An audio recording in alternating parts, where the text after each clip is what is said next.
सभी को नमस्कार। मैं राजकुमार विश्वकर्मा।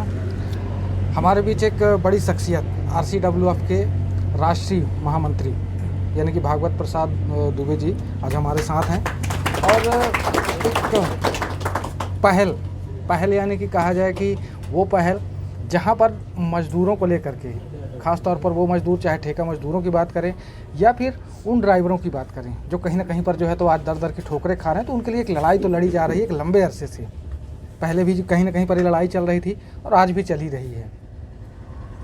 तो आज के इस बदलते वक्त के साथ और इस जो वक्त का पहिया चल रहा है उसको लेकर के जो है, और हमारे यहाँ के आसपास खास तौर पर मैं अनूपपुर ज़िले की बात कर रहा हूँ जहाँ पर दो कॉलोनियाँ, एक डोला राजनगर और एक तरफ होता है हमारा आमाडांड ओपन कास्ट माइंस। तो कहीं ना कहीं पर एक पेंच फंसा हुआ था, जिस पेंच को लेकर के आज हम इनसे उस सच को जानना चाह रहे हैं कि किस वजह से आखिर ये लड़ाई जो है तो कहीं ना कहीं पर पीछे रह गई। सर, मैं आपसे जानना चाहूँगा कि ये जो लड़ाई है कहीं ना कहीं पर आमाडांड को लेकर के बात करें या फिर ये जितने भी माइंस हमारे यहाँ चल रही हैं, तो क्यों आखिर जो है तो इस लड़ाई में जो है तो आज देखा जा रहा है कि कहीं ना कहीं पर ये लड़ाई पीछे की ओर चली गई।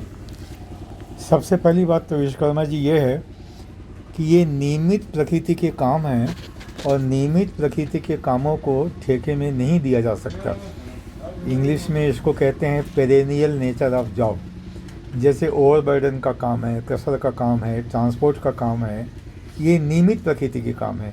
इन नियमित प्रकृति के कामों में कानून के हिसाब से ही ये प्रतिबंध है कि उसको ठेके में नहीं दिया जा सकता। पता नहीं कैसे ओपन कास्ट माइन में अपने ACCL में ये शुरू हो गया कि ओवरबर्डन हटाना, कोल ट्रांसपोर्टिंग करना। कोल ट्रांसपोर्टिंग का मतलब कि ओवरबर्डन माने ओपन कास्ट के कोयला को CHP तक ले जाना, उसको काटना छाटना, ये जो काम है ये डिपार्टमेंटल काम है। इस डिपार्टमेंटल काम को आज तक कभी भी नहीं दिया गया है ठेके में, लेकिन पिछले कुछ वर्षों से ये मैनेजमेंट जो है ACCL की ये ऐसा कर रही है। और पहला प्रयोग इन लोगों ने किया गेवरा, कुसमुंडा, दीपिका में। वहाँ हम लोगों ने इसका विरोध किया था, लेकिन बाद में हमारी यूनियन थोड़ा सा डिस्टर्ब हो गई, फिर वो विरोध आगे नहीं बढ़ पाया। अब मैं देख रहा हूँ कि चिमिरी में ये शुरू हो गया, ओपन कास्ट माइन में, आमाडांड में शुरू हो गया। यहाँ ओवरबर्डन का काम, आमाडांड में तो और भी स्थिति खराब है। आमाडांड में तो नियमित प्रकृति के काम तो केवल वही लोग कर रहे हैं जो स्टेचुटरी पोस्ट में हैं, जैसे ओवरमैन, माइनिंग सरदार, टाइम कीपर इत्यादि वगैरह। बाकी सारा काम यहाँ पे ठेके में दिया गया है। तो ठेके में जो दिया गया है ये हमको देखना है कि ये काम पेरेनियल नेचर का है या कैजुअल नेचर का है। मालूम पड़ता है कि ये काम पेरेनियल नेचर का है, माने स्थायी प्रकृति का है, और इसको इन्होंने दे दिया। तो इसको लेकर के हम लोग लड़ाई लड़ रहे हैं। इस लड़ाई में कई चीज़ें शामिल हैं विश्वकर्मा जी। एक तो ये हमारी तो पहली मांग ये है कि ये लड़ाई जो है ये स्थायी प्रकृति के काम में लगाए गए मजदूरों के खिलाफ है। लिहाजा जो मजदूर इसमें काम कर रहे हैं वो स्थायी प्रकृति का काम कर रहे हैं, इनको सबको डिपार्टमेंटल कर दिया जाए। ये हमारी बुनियादी लड़ाई है। लेकिन वो बुनियादी लड़ाई को जब तक हम प्राप्त नहीं करते हैं तब तक हमारी दूसरी लड़ाई जो है इसी से जुड़ी हुई वो ये है कि इनकी जो तनख्वाह है वो हाई पावर कमेटी के हिसाब से मिले। इनके जो काम के घंटे हैं वो माइंस एक्ट के हिसाब से हो। इनको जो अन्य जो सुविधाएं हैं वो माइंस एक्ट में जो लिखा हुआ है, जैसे छुट्टी की सुविधाएं, आकस्मिक अवकाश की सुविधाएं, और जो अगर महिलाएं काम करती हैं कुछ क्षेत्रों में तो यहाँ तो उसमें नहीं करती हैं, उनको मैटरनिटी बेनिफिट की सुविधाएं, ये सब इनको प्राप्त हो। लेकिन इससे हम संतुष्ट होने वाले नहीं हैं। हमारा मकसद तो इन सब लोगों को डिपार्टमेंटल मजदूर की कैटेगरी में लाने का है। इसमें आपको क्या बताएं विश्वकर्मा जी, इसमें सेंट्रल गवर्नमेंट की जो मिशनरी है वो भी, उसकी उदासीनता ही बहुत बड़ा कारण है। अब सेंट्रल गवर्नमेंट में 4 विभाग हैं जो सीधे तौर पे इनसे जुड़े हुए हैं। जैसे एक होता है इंडस्ट्रियल डिस्प्यूट एक्ट के अंतर्गत लेबर कमिश्नर, RLC, CLC वगैरह जो मजदूरों की डिस्प्यूट को सुनते हैं, उसको सुलझाते हैं और एक समाधान पे पहुंचाते हैं। एक वो मिशनरी है। ये इनका काम है कि हर 2 महीने 3 महीने में चेकिंग करना, नियंत्रण करना, देखना कि वो ठीक से काम हो रहा है कि नहीं हो रहा है। तो इनको हर 2-3 महीने में चेकिंग करना पड़ता है, इंस्पेक्शन करना पड़ता है। बहुत से ऐसे कानूनी रजिस्टर हैं जिसके ऊपर इनका दस्तखत अनिवार्य होता है। तो उन दस्तखत को उन रजिस्टरों को देखना, पहली चीज़ कि ठेकेदार ने लाइसेंस के लिए अप्लाई किया कि नहीं। उससे पहले चीज़ कि क्या ACCL ने लाइसेंस के लिए अप्लाई किया कि नहीं। पहले तो ACCL को लाइसेंस लेना पड़ता है कि हमको मजदूर रखना है। आपको जानकर के आश्चर्य होगा कि आमाडान में तो मैनेजमेंट ने ही लाइसेंस नहीं लिया था खदान खोलने, ठेका मजदूर रखने के लिए। ये बात हमको तब मालूम हुई जब ठेका मजदूरों के प्रकरण को हम लोगों ने असिस्टेंट लेबर कमिश्नर शहडोल के पास उठाया। तो वहाँ पे उस शहडोल के कमिश्नर ने पूछा कि आपके पास लाइसेंस है? तो बिना लाइसेंस के वहाँ पे काम चल रहा था। मतलब ACCL को भी लाइसेंस लेना पड़ता है। ठेकेदार माने जो कॉन्ट्रैक्ट लेबर एक्ट है उसमें ये प्रावधान है कि जो भी कंपनी ठेके में काम देना चाहती है पहले वो अपना रजिस्ट्रेशन कराए कि हमको ठेके में रखना है। पहले वो रजिस्ट्रेशन कराए। जब वो रजिस्ट्रेशन कराते हैं उसके बाद फिर ठेकेदार लोग रजिस्ट्रेशन के लिए आवेदन देते हैं। फिर ठेकेदार के पास तो कई चीज़ें होते हैं, उनको ठेका मजदूरों की लिस्ट देनी पड़ती है, उनके नाम देने उनके काम के घंटे क्या होंगे ये देने पड़ते हैं, उनकी तनख्वाह क्या होगी ये देना पड़ता है। इसके साथ मैनेजमेंट को ये भी देना पड़ता है एक फॉर्म में ये लिख करके कि अगर ठेकेदार ने किसी मजदूर के पेमेंट का भुगतान नहीं किया या किसी देय का भुगतान नहीं किया तो हम उसका भुगतान करेंगे। इन सब चीज़ों को चेक करने का काम इस डिपार्टमेंट का है, लेबर डिपार्टमेंट के। ये जो CLC, ALC, RLC इन लोगों का है। मेरा इनसे यही बुनियादी सवाल है कि अगर आप अपना काम ठीक से करते, हर 2-2, 3-3 महीने करने जाते हैं, आप अगर चेकिंग ठीक से करते तो इनकी बहुत सी समस्याएं तो अपने आप हो जाती। हमारे आने की कोई ज़रूरत ही नहीं थी। तो सर इतनी बड़ी जो ये कहा जाए कि एक ऐसा सिस्टम ये लोग जो चला रहे हैं, हाँ, ठीक है, जैसे आपने कहा कि उसका भी लाइसेंस लेना होता है कि अगर हम ठेका मजदूरी से काम कराना चाह रहे हैं, हाँ। ठेका मजदूरों को रखना चाह रहे हैं, तो फिर ये इतनी बड़ी जो भर्रेशाही, इतनी बड़ी लापरवाही जो सामने है, तो इस पर कोई एक्शन क्यों नहीं लिया गया है? तो एक्शन लेने का काम किसका है? एक्शन लेने का काम इन्हीं अथॉरिटीज़ का है। यही जो लेबर अथॉरिटीज़ जिसको हम कहते हैं ALC, RLC वगैरह, ये इनका काम है। इनको प्रोसिक्यूट करना चाहिए, इनको ACCL के मैनेजमेंट से जवाब तलब करना चाहिए, इनके खिलाफ कार्रवाई होनी चाहिए। कानून में प्रावधान है। इसके अलावा और मैं बताऊं, श्रम मंत्रालय में एक विभाग आता है director general of mine safety. वो सेफ्टी वगैरह देखते हैं। उनका काम ये है ये देखना कि भाई माइंस एक्ट के हिसाब से खदान में काम हो रहा है कि नहीं, माइंस एक्ट के हिसाब से मजदूरों को माइंस एक्ट की सुविधा मिल रही है कि नहीं, माइंस एक्ट के अनुसार 8-8 घंटे की शिफ्ट हो रही है नहीं, काम करने वाले लोगों की जो B फॉर्म है, ये फॉर्म है, वो भरे जा रहे हैं कि नहीं। वो भी हर 2-3 महीने में इंस्पेक्शन करने के लिए आते हैं, वो क्या कर रहे हैं समझ में नहीं आता। उसी प्रकार CMPF डिपार्टमेंट, यह भी लेबर मिनिस्ट्री में आता है। तो लेबर मिनिस्ट्री में CMPF डिपार्टमेंट आता है, लेबर मिनिस्ट्री में माइंस डिपार्टमेंट आता है, लेबर मिनिस्ट्री में ये इंडस्ट्रियल डिपार्टमेंट आता है। ये 3 डिपार्टमेंट जो लेबर के मिनिस्ट्री में आते हैं, ये अपना काम नहीं करते। CMPF, इन लोगों का CMPF किसी का नहीं करता, इन लोगों को अंडरग्राउंड अलाउंस नहीं मिलता। ये देखने का काम किसका है? ये CMPF के भी कमिश्नर आते हैं हर 2-2, 3-3 महीने में। क्या वो नहीं देख सकते कि कितने ठेका मजदूर यहाँ काम करते हैं? उनका नाम हमको दीजिए, उनका प्रोविडेंट फंड का शेयर कितना कटा ये दीजिए, मैनेजमेंट का शेयर कितना कटा ये दीजिए। ये कुछ नहीं देते। सर मेन जो बेसिक सुविधाएं जो हैं, जो जैसे ठेका मजदूरों की बात करें या किसी को भी, तो ख़ास तौर पर यहाँ तो अभी भारी समस्या जो है तो ठेका मजदूरों को लेकर के हो रही है, क्योंकि कहीं ना कहीं पर देखा जा रहा है, एक सबसे बड़ा गंभीर मामला हमारे सामने आ रहा है। और अभी भी हाल फिलहाल कुछ बातें सुनने को मिली, जैसे कंपनियों ने कहा कि हम 8 की जगह 12 घंटे ही काम कराएंगे और सैलरी 8 घंटे की ही देंगे, और बाकायदा प्रबंधन के साथ जो है तो मिली भगत उनकी होना ही होना है। ये बहुत ही गैरकानूनी काम है। इसके लिए हम लोगों ने आवाडान में हड़ताल की नोटिस दी थी।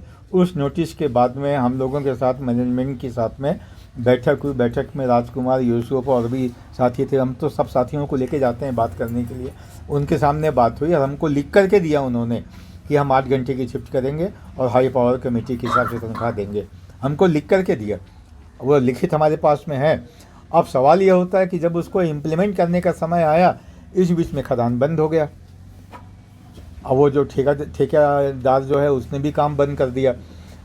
अब उसके बाद से जो बंद है तो अभी तक बंद है।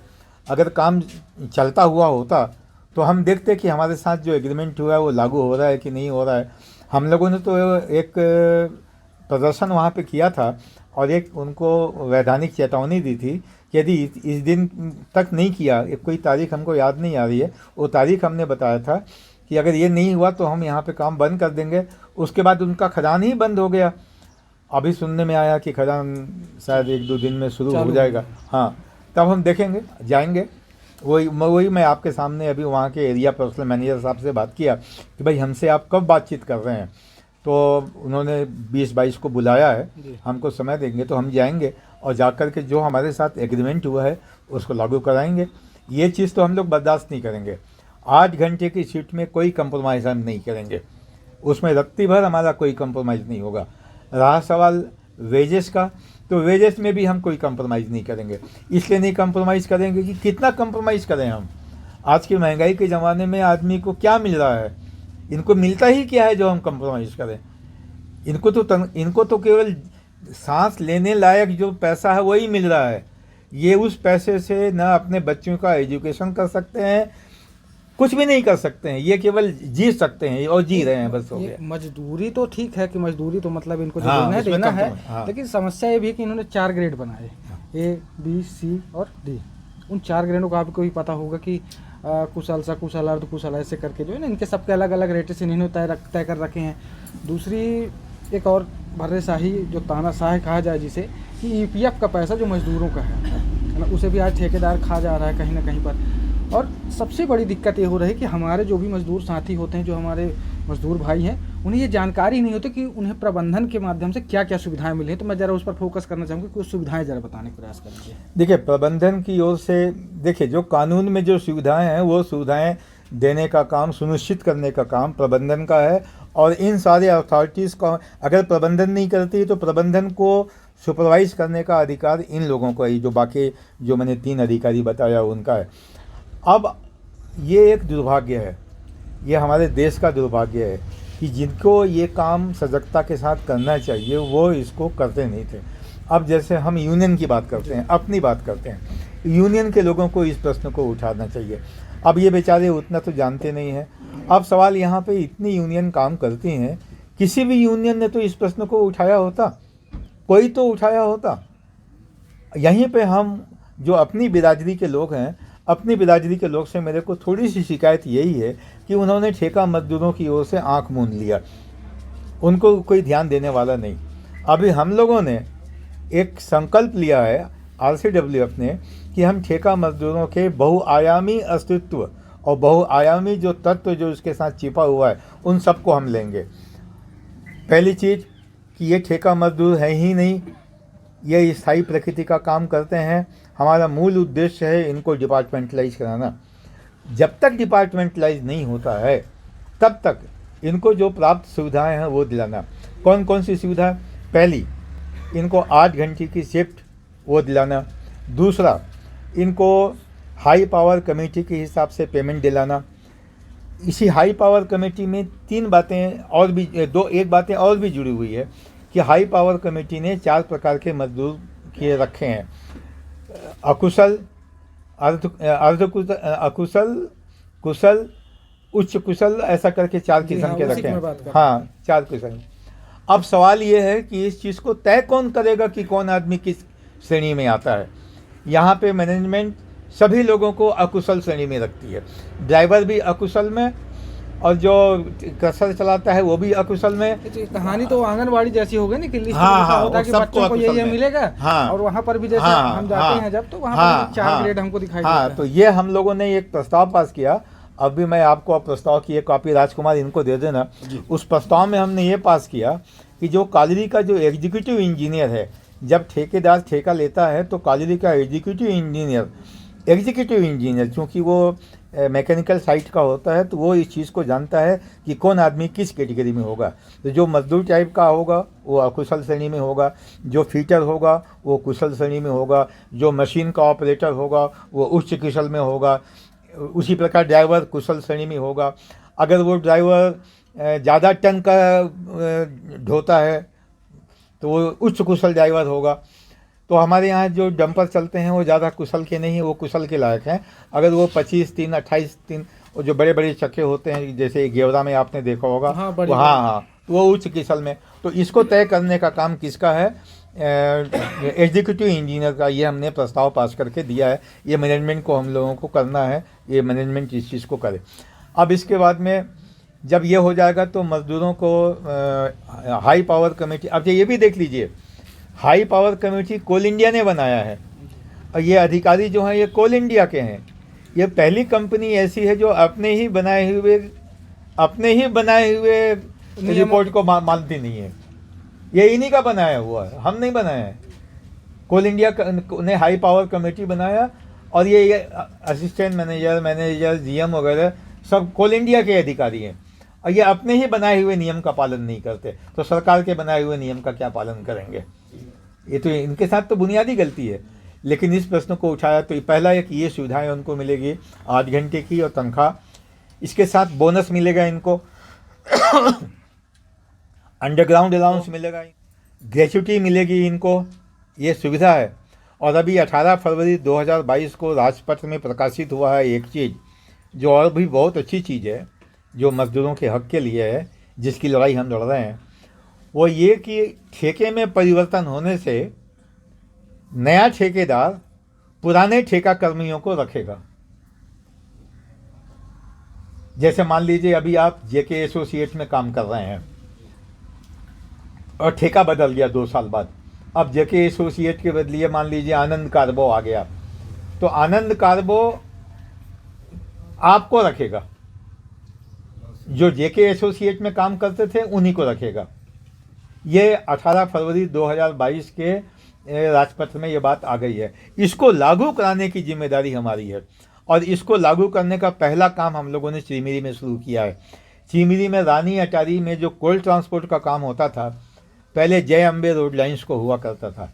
अब जब जय अम्बे रोड लाइन से ठेके में परिवर्तन हो गया, अब वहाँ पे 2 ठेकेदार आ गए हैं, एक आ गया है जीके एसोसिएट और एक आ गया है राजस्थान ट्रांसपोर्ट। तो हमने राजस्थान ट्रांसपोर्ट और जीके एसोसिएट के प्रोप्राइटर से कहा है कि आप जेएमबी में काम करने वाले कर्मचारियों को रखें। ये नोटिस हमने दी थी उनको 1 जुलाई 2022 को। उसके बाद में स्ट्राइक नोटिस दी, कई चरणों में बात हुई। कल भी वो आए थे हमारे यहाँ बात करने के लिए। हमने कहा कि आपका ये सुझाव हमको मंजूर नहीं है, तो कल माने 20 तारीख से हम वहाँ पे स्ट्राइक करने जा रहे हैं। स्ट्राइक का मतलब हम उनकी पहिया जाम कर देंगे, चक्का जाम। कोई भी गाड़ी सीएचपी में लोड नहीं होगी। तो कल जो है हमारा स्ट्राइक हो रहा है केवल इसी बिंदु पे कि जेएमबी रोड लाइन में काम करने वाले आदमियों को आप रखें। तो ये सुविधाएं मिलेगी, ये कानून ने मतलब ये व्यवस्था में है कहीं ना कहीं पर। तो जो यहाँ ये अगर लागू की जा रही है तो वो ये मिलेगा, बराबर मिलना चाहिए। हाँ ये मिलेगा 8 घंटे की छीट, हाई पावर कमेटी, इसके अलावा बोनस के साथ साथ वो अंडरग्राउंड अलाउंस, ग्रेच्युटी भी मिलेगी आपको। ये उस 18 फरवरी 2022 का जो आया ये सब आपको मिलेगा। तो इसके लिए हमको तैयार भी करना है। तो इतनी सारी चीजें अगर रूल्स में ली गई हैं, तो बनाने वाला भी यही प्रबंधन है, बनाने वाली यही कंपनियां उन रूल्स को बना रही, लेकिन फॉलो कराने के करते वक्त जो है पता नहीं इनको क्या हो जाता है। अब देखिए, बनाने वाले सरकार के लोग हैं और यही कंपनी है, आप ठीक कहते हैं, बनाने वाले हैं।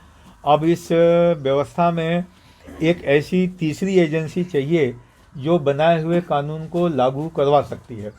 अब लागू करवाने का लोकतंत्र में तो केवल यही एक पद्धति है कि हम लोगों की कोई यूनियन हो, यूनियन के पास मेंबरशिप हो और उस मेंबरशिप के माध्यम से हम अपनी ताकत के माध्यम से, आंदोलन के माध्यम से। इस देश के साथ तो सबसे बड़ी विडंबना यही है कि कोई भी चीज़ बिना आंदोलन के होता ही नहीं है यहाँ पे। ऐसा आज तक नहीं हुआ है विश्वकर्मा जी कि कोई कानून बना हुआ हो और वो लागू हो गया हो आसानी से। कोयला उद्योग में तो सबसे बड़ी दिक्कत लागू होना है। आपको मैं बताऊं, जो ग्रेच्युटी एक्ट बना, तो ग्रेच्युटी एक्ट में लिखा हुआ है कि 15 दिन की तनख्वाह, साल में 15 दिन की तनख्वाह देनी है। अब मैनेजमेंट ने ये व्याख्या की कि 15 दिन तो 30 दिन का आधा होता है, काम करना होता है 30 दिन, तो 30 का आधा होता 15 दिन। आपको जानकर के आश्चर्य होगा कि लंबे समय तक मैनेजमेंट ने इसका ये अर्थ लगाया कि हम तो, हमारा जो महीना होता है वो तो 26 दिन का होता है, तो 26 का आधा हो गया 13, तो 15 दिन के बजाय वो 13 दिन में करते थे। तो 13 दिन से 15 दिन करवाने में हम लोगों को कई आंदोलन करने पड़े, तब जा करके अभी वो 15 दिन किए हैं। तो जिस देश का ज्ञानी मैनेजमेंट इतना भी नहीं समझता, वहाँ क्या करेंगे वहाँ पे हम लोग। तो कुल मिला के तो फिर लड़ाई लड़ाई तो ये है, खत्म ही नहीं होगी, लड़ाई खत्म ही नहीं होती यहाँ पे। आज आप देख लीजिए हमारी सारी लड़ाई क्या है। आज हम कोई नई चीज़ तो नहीं मांग रहे हैं। माइंस एक्ट बना है 1955 में, वो कहता है 8 घंटे का। आज तक मैंने 2022 में भी हम 8 घंटा लागू नहीं करा पा रहे हैं। ये तो शर्म के मारे इनको डूब मरना चाहिए, मुंह इनको अपना काला करना चाहिए कि ये इस देश के कानून को लागू नहीं करते और ठाट से घूमते रहते हैं यहाँ पे। कानून का उल्लंघन तो ये कर रहे हैं खुलेआम, डंके की चोट पे ये उल्लंघन कर रहे हैं कि हम आपको हाई पावर कमेटी के हिसाब से पेमेंट नहीं देंगे, काम करना है तो करो। और ये मैनेजमेंट इतनी नासमझ है, इतनी बेगैरत है कि ऐसे ठेकेदार को पाल के रखी है वो। आजकल वो कहाँ पाल रहे हैं सर, ठेकेदार इनको पाल रहे हैं, ये कहिए ना। हाँ, अब ये आप लोग ज़्यादा से कह सकते हैं, हम कहेंगे तो बोलेंगे इसका सबूत दीजिए, हम सबूत कहाँ से लाएंगे। लेकिन ये तो है, ये तो दिख रहा है। इस देश में क्या है, ये सब कटघरे में खड़े होने लायक हैं। इन सब के खिलाफ कानूनी कार्रवाई होनी चाहिए। इस देश के कानून ने आपके साथ न्याय किया है। कानून बोलता है 8 घंटे दो, कानून बोलता है हाई पावर कमेटी दो, कानून बोलता है बोनस दो, लेकिन सब तो कागज में कुछ नहीं हो रहा है, कागज में। तो उस कानून को धरती पे उतारने के लिए हमको कोई मदद नहीं मिलती। न तो पुलिस से मदद मिलती है, न लेबर कमिश्नर से मदद मिलती है, न coal mines provident fund commissioner से मदद मिलती है, न director general of mine safety से मदद मिलती है। ऐसी स्थिति में हम क्या करें, हम मजबूर हो गए हैं स्ट्राइक करने के लिए। नहीं तो आपने जब कोई कुछ नहीं करता है तो हम तो कल जब मीटिंग होगी, मीटिंग में तो हम यही कहेंगे कि हमारी गलती आप बता दीजिए कि हमारी मांग गलत है। हम स्वीकार कर लेंगे कि हमारी मांग गलत है, आपकी जो कहना है वो सही है। इस देश में ये कैसा देश है भाई हमारा, मेरी समझ में नहीं आता कि हम अपने ही देश के बनाए हुए कानूनों को लड़ने के लिए सड़क पे खड़े हैं और इनको शर्म नहीं आती, पुलिस वालों को शर्म में नहीं आती। वो अगर पकड़ेंगे तो पकड़ेंगे राजकुमार को, पकड़ेंगे पंकज को कि चलो थाने में बुलाओ, तुम्हारे खिलाफ शिकायत हुई है। ये इनको क्यों नहीं पकड़ते एसडीओपी या कलेक्टर लोग, क्यों नहीं कलेक्टर इनको पकड़ते हैं, क्यों नहीं रीजनल लेबर कमिश्नर इनके खिलाफ मुकदमा दायर करता है। जब दुबे जी बोलेंगे तब, जब हम चिट्ठी लिखेंगे तब, जब हम स्ट्राइक नोटिस देंगे तब ये काम करेंगे। हमको आने की जरूरत क्या है, हमारी कोई जरूरत नहीं है। अगर ये लोग सीख से काम करें तो यूनियन तो ये पैदा करते हैं, काम ये नहीं करेंगे और हम अगर उठाएंगे तो बोलेंगे ये तो यूनियनबाजी हो रही है। नहीं तो एक चीज ये भी है ना सर कि अगर ये लोग गलत ही नहीं करते तो आप और हम जैसे लोग नहीं, तो हम तो नहीं छोड़ सकते। हमको ये देश प्यारा है, हमको ये कानून प्यारा है, हमको ये मजदूर प्यारे हैं। हम तो इनके हक के लेके रहेंगे, चाहे जो होगा करेंगे। इसको लड़ाई शुरू हो गई ये करेंगे, हम तो इसमें पीछे नहीं हटेंगे। हमको किसी से कोई शिकायत भी नहीं है, हमको कोई शिकायत किसी भी नेता से नहीं है, किसी यूनियन से कोई शिकायत नहीं है। सब अपने अपने हिसाब से अपना काम कर रहे हैं, जितनी जिसकी समझ है उस हिसाब से काम कर रहा है भाई। हम क्यों किसी की आलोचना करें।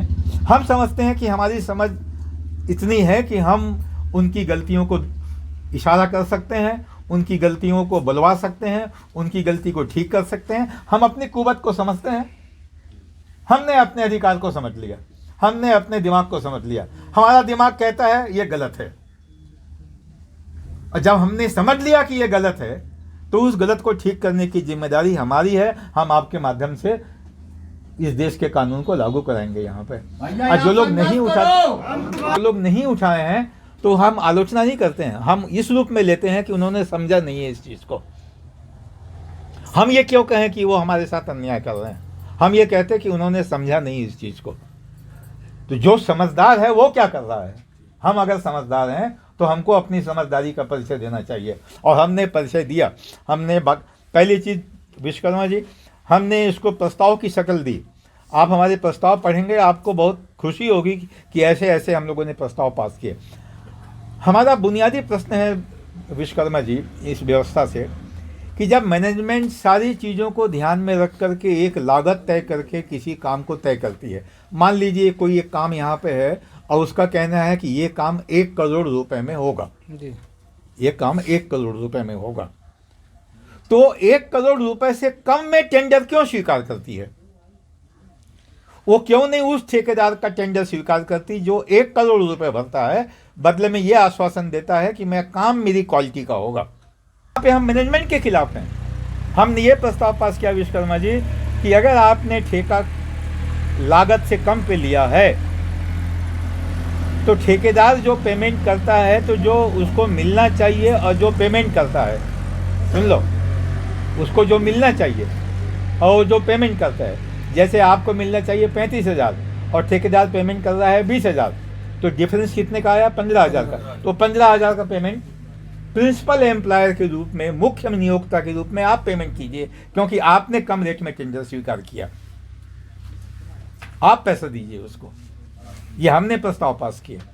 अपने हक की मांग करता है, आप बोल देते हैं कि कल से मत आना। आप होते कौन है बोलते? हाँ, अगर वो काम ना करे तो आप उसको कार्रवाई करें। आप तो इनके खिलाफ उस प्रकार की कार्रवाई कीजिए जैसा नियमित मजदूरों के साथ करते हैं, बाकायदे उनको आरोप पत्र दीजिए, उनको अपने बचाव का मौका दीजिए। ऐसा थोड़ी कि कल से मत आना काम में, तुम्हारे बाप की काली है क्या कल से मत आना काम में? जो आवास गृह हैं जो खाली पड़े हुए हैं वो ठेका मजदूरों को दीजिए आप उनको। हमारी लड़ाई ये भी है कि पब्लिक स्कूल में, माने सेंट्रल स्कूल में और डीएवी स्कूल में जो आपने खोला है, एसीसीएल ने खोला है, उसमें ठेका मजदूरों के बच्चों को भी प्रवेश मिले। हमारी लड़ाई ये भी है कि अस्पताल की सुविधा जिस प्रकार काजरी में काम करने वाले मजदूरों को होती है वैसे आपको भी मिले। अभी वो केवल ठेकेदार के मजदूरों को देते हैं लेकिन उसके परिवार को नहीं देते। रहेंगे, आज नहीं तो कल, कल नहीं तो परसों, इसको हम लेके रहेंगे और इसको आपकी ताकत के बल पे लेके रहेंगे। लड़ाई तो शुरुआत हो गई है, अब नहीं आ गई हैं। अब कानून ये कहता है कि स्थानीय बेरोजगारों को नौकरी दो। अब स्थानीय बेरोजगार किसको कहते हैं, उसकी परिभाषा इन लोग क्या करते हैं, आधार कार्ड में जिसका नाम होगा उसको ले लेते हैं। आधार कार्ड बनाना आसान है, तो कोई आदमी दूसरे प्रदेश का है, यहाँ पे आधार कार्ड बना सकता है, आधार कार्ड बन जाएगा उसका। हमारी लड़ाई आगे बढ़ेगी। आपके हाई पावर कमेटी, 8 घंटे की ड्यूटी, बोनस वगैरह, ये इसको हम आगे बढ़ेंगे।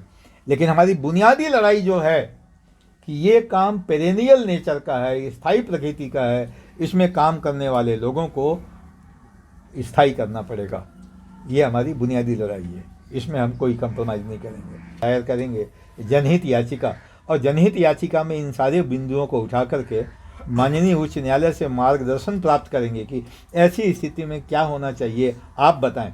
तो आप जो बताएंगे वो एक प्रकार का न्यायिक आदेश हो जाएगा, और जब वो न्यायिक आदेश हो जाएगा उस आदेश का पालन करना इनके लिए अनिवार्य है। इसका उल्लंघन करने से न्यायिक आदेश का उल्लंघन माना जाएगा, इनके खिलाफ प्रोसिक्यूशन हो सकता है। तो हम लोग इस दिशा में सोच रहे हैं। ये है हमारा विश्वकर्मा जी। चलिए, बहुत बहुत धन्यवाद।